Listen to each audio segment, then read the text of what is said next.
ô giờ tôi không đầu tiên rồi chỉ mà chỉ đông có lẽ cái chi đi rồi chẳng có muốn nhà tới gì chờ xong chẳng muốn nhà cho cái chi hết có sai tôi thì còn nhà khó cơ hết giờ cái chi kia cứ có cái chi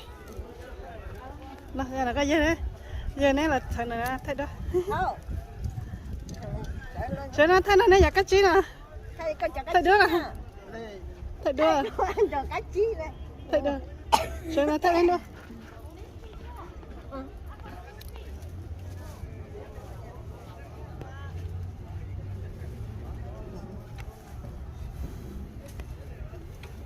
ok nó bây giờ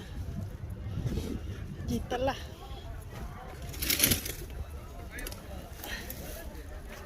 giờ tôi mà gì cho xong như cho cá chi bây giờ nó đi cho chỉ tao cá chi à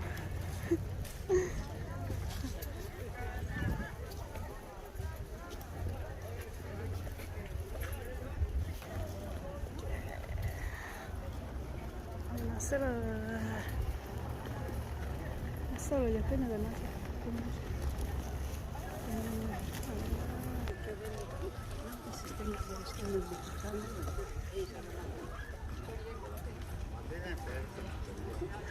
nhà cô theo ít lâu nữa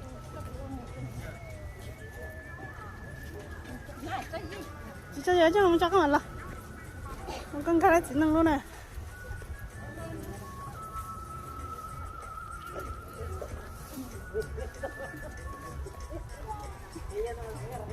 là cái chi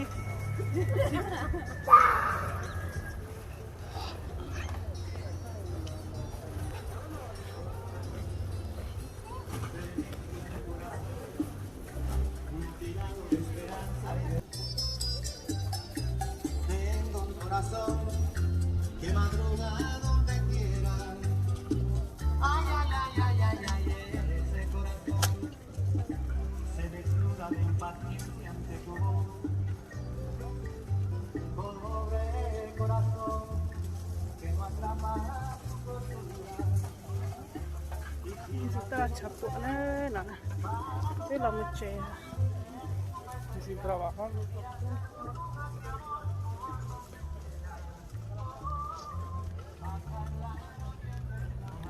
đây là một trẻ nên chỉ trắng hả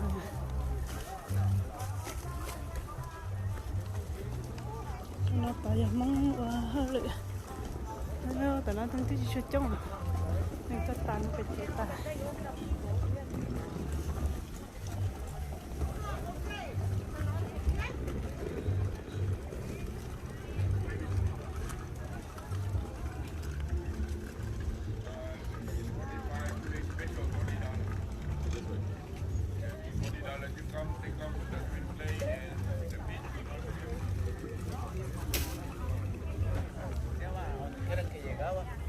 Sácate una de México, pues, ¿sabes? Para darle un beso a la...